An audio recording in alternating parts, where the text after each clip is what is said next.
ঢাকার ভাড়া বাড়িতে আমরা একমাত্র ভাড়াটিয়ার জন্য বাড়িতে যত শাকসবজি চাষ করা হয় আমরা সেগুলো পাই। সো লাকি যে ফ্রেশ খাবারগুলো পাচ্ছি। আর আজকে আমরা খুবই ব্যস্ত সময় পার করেছি, এই জন্য সার্ভ করার সময় নাই, পাতিলেই সকালে নাস্তা করা হয়েছে নুডলস, সাবু আর ছিল ডাল ভুনা, রুটি। এই তো তারপর আমি লিস্টটা মিলিয়ে নিচ্ছি যে সবগুলো ঠিকঠাক মতো এসেছে কিনা, কজ আজকে অনেক কিছু রান্না করা হবে, মেহমান আসবে বাসায়। তো ফার্স্টে আমি বিরিয়ানি, রোস্ট এগুলো করতে চেয়েছিলাম, বাট পরে বিরিয়ানি না করে আমি পোলাও, রোস্ট, মাছ ভাজা, ডাল ভুনা, অন্যান্য দিন রান্না করি আর না করি মেহমানরা আসলে মনে চায় যে সব রান্নাগুলো নিজেই করি, কজ রান্নার টেস্ট ভালো হলে সব প্রশংসা আমি পেতে পারি, all credit comes to me. So আমার খুবই ভালো লাগে রান্না করতে। সকালে সব রান্না ভাবি করেছিল, ভাবি আমাকে রান্না করার জন্য হেল্প করছে। আর এই যে বেবিনের মন খারাপ, ও মুড অফ করে জানালার কাছে যে দাঁড়িয়ে আছে, কজ একটু বকা দিয়েছি।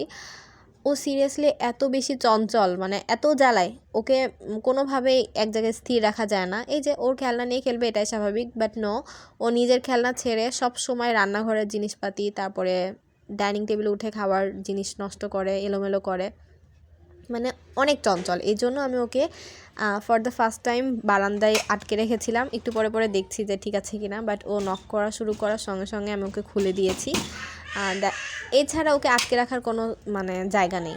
পরে দেখেন খোলার সঙ্গে সঙ্গে দৌড়ে ও রুমের মধ্যে চলে আসবে, এসে আবার সেই টু বি কন্টিনিউড দুষ্টামি।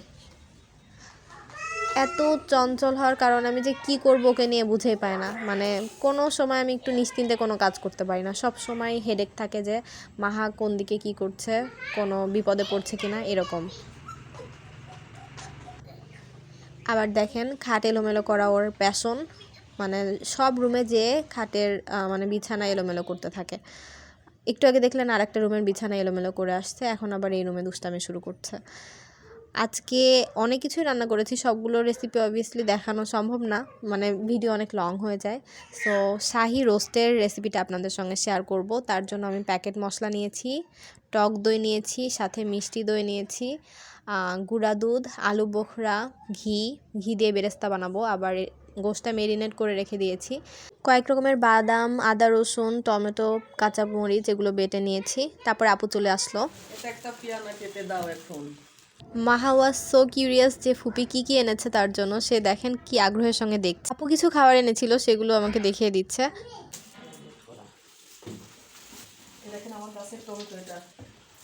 মাশাআল্লাহ, মাহা তার কাজিনদেরকে পেয়ে মহা খুশি, মাশাআল্লাহ। এখন আমি রান্না শুরু করলাম। সয়াবিন তেলের মধ্যে ঘি দিয়ে পেঁয়াজ বেরেস্তা করে নিচ্ছি, একদম চিপসের মতো মুচমুচে করে নিব। আর এই সাইডে গরু গোশ রান্না বাদাম, টমেটো, কাঁচামরিচ বেটে নিলাম, আর 2 রকমের দই এবং রোস্টের মশলা মিশিয়ে তার মধ্যে একটু জাফরান দিয়ে দিলাম আরও শাহি ফ্লেভার আসার জন্য, সামান্য পরিমাণেই দিয়েছি। তারপর এগুলো সব মিক্স করে আগে রেখে দেব। তারপরে আমি চিকেনটা ভেজে নিচ্ছি, সাথে আলু ভেজে নিচ্ছি, কজ আলুটা কষে দিতে হবে। আর সবগুলো এরকম প্রিপেয়ার করা থাকলে রান্না করাটা খুবই ইজি হয়ে যায়। এই যে দেখেন কতটা ক্রিস্পি হয়েছে বেরেস্তাগুলো, একদম চিপসের মতো। আর এগুলো এক সাইডে রেখে এখন মেন রান্নাটা শুরু করব। পেঁয়াজ হালকা ভেজে নিয়ে এর মধ্যে একটু গরম মশলা দিয়ে নিয়েছি। পেঁয়াজটা কিন্তু বেশি ভেজে নেওয়া যাবে না। এর মধ্যে আমি বাদাম বাটাটা দিয়ে দিচ্ছি ফার্স্টেই, কজ বাদামগুলো কাঁচা ছিল।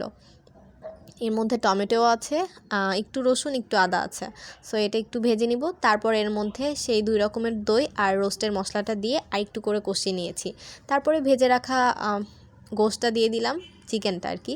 চিকেন কিন্তু শুধুমাত্র লবণ আর সামান্য লেবুর রস দিয়ে ভেজে নিলেই হবে, আর কিছুর দরকার নেই। এখন একটু বেরেস্তা এখানে ভেজে দিয়ে দিচ্ছি, ক্রিস্পি বেরেস্তা। আর এদিকে ভেদা মাছ, যেটাকে মিনি মাছও বলা হয়, সেটা ভেজে নেওয়া হলো। এখানে বোয়াল মাছ রান্না করা হয়েছে। আর সালাদের জন্য এই যে এগুলো রেখেছি, রান্না করা ডান, এখন সার্ভ করা হয়েছে। আসলে এত ঝটপট এত কিছু মানে প্রিপেয়ার করা সময় পাওয়া যায়নি। পোলাওটা আর সার্ভই করি নাই, সরাসরি প্লেটে দিয়েছি, মানে ডিশে আর বাড়া হয়নি। এই তো সব রান্না বান্না ডান। কী কী আইটেম ছিল সেটা তো ফার্স্টেই দেখিয়ে দিয়েছি। আর আমার ছোট ভাগ্নিটা, ও ভাত খেতে চায় না বা পোলাও খায় না, ওর জন্য আপু নিজেই এখানে পরোটা বানিয়েছে, সেটা মাহামনিও খেয়েছে ওর কাজিনের সঙ্গে। থ্যাঙ্কস ফর ওয়াচিং ভিউয়ার্স, আল্লাহ হাফেজ।